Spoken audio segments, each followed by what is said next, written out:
रंगा सियार। बच्चों, यह कहानी हमें बताती है कि बनावट या नकलीपन का भेद खुलता जरूर है। एक बार की बात है कि एक सियार जंगल में एक पुराने पेड़ के नीचे खड़ा था। पूरा पेड़ हवा के तेज झोंके से गिर पड़ा। सियार उसकी चपेट में आ गया और बुरी तरह घायल हो गया। वह किसी तरह घिसटता घिसटता अपनी मांद तक पहुंचा। कई दिन बाद वह मांद से बाहर आया। उसे भूख लग रही थी, शरीर कमजोर हो गया था। तभी उसे एक खरगोश नजर आया। उसे दबोचने के लिए वह झपटा।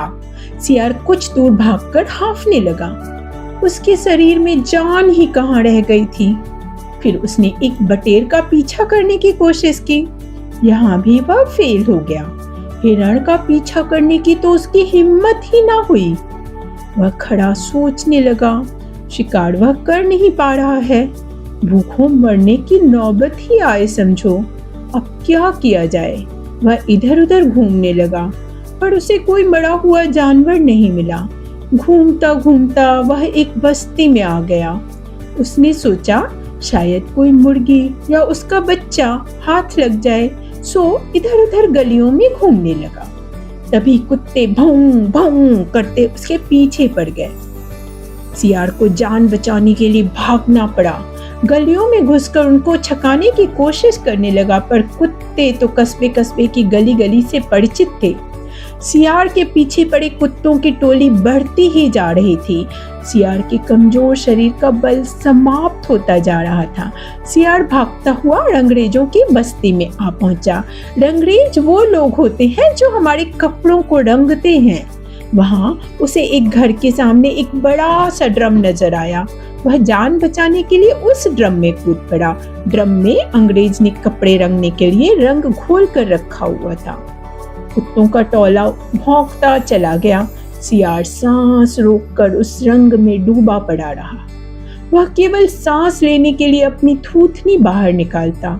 जब उसे विश्वास हो गया कि अब कोई खतरा नहीं है, तो वह बाहर निकला।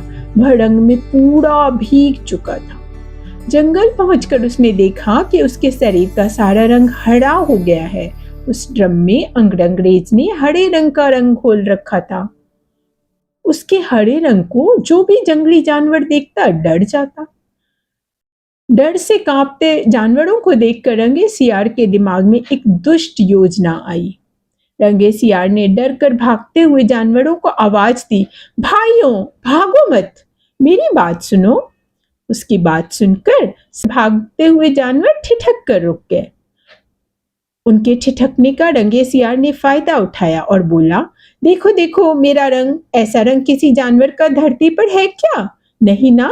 मतलब समझो, भगवान ने मुझे यह खास रंग देकर तुम्हारे पास भेजा है। तुम सब जानवरों को बुलाकर लाओ तो मैं भगवान का संदेश सुनाऊं।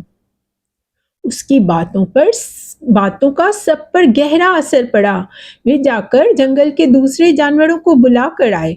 जब सब जानवर आ गए तो रंगा सियार एक ऊंचे पत्थर पर चढ़कर बोला, जंगल के प्राणियों, प्रजापति ब्रह्मा ने मुझे खुद अपने हाथों से इस अलौकिक रंग का प्राणी बनाकर कहा कि संसार में जानवरों का कोई राजा नहीं है। तुम जाकर जानवरों का राजा बनकर उनका भला करना।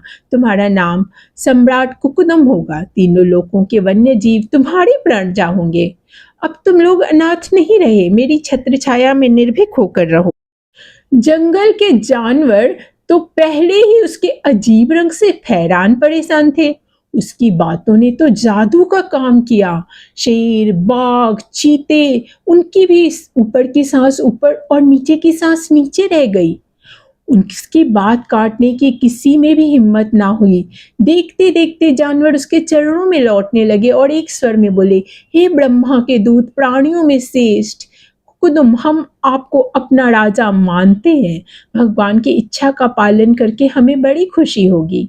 एक बूढ़े हाथी ने कहा, हे सम्राट, अब हमें बताइए कि हमारी क्या ड्यूटी है।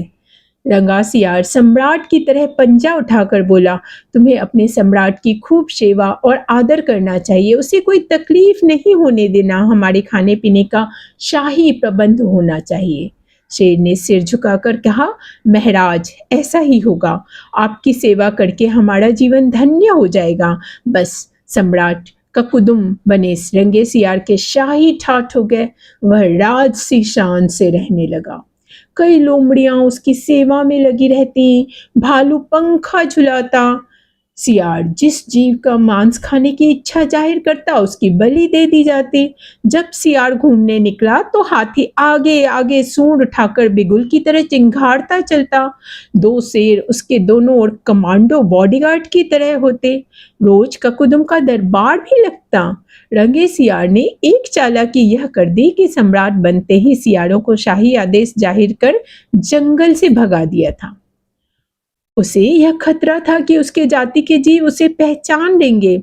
एक दिन सम्राट ककुदुम खूब खा पीकर अपनी शाही मान में आराम कर रहा था कि बाहर उजाला देखकर उठा। बाहर आया तो चांदनी रात खुली थी। पास के जंगल में सियारों की टोलियां हू हू बोली बोल रही थी। उस आवाज को सुनते ही ककुदम अपना आपा खो बैठा। उसके अंदर के जन्मजात स्वभाव ने जोर डाला और वह भी चांद की तरफ मुंह कर कर सियारों के स्वर में चिल्लाने लगा, हू हू। शेर और बाघ ने उसे हू हू करते देख लिया। वो चौंके।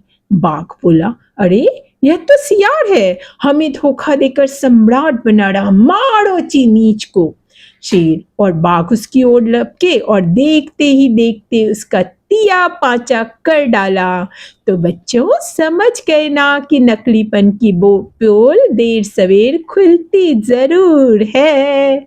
चलो थैंक यू, बाय बच्चों, फिर मिलते हैं।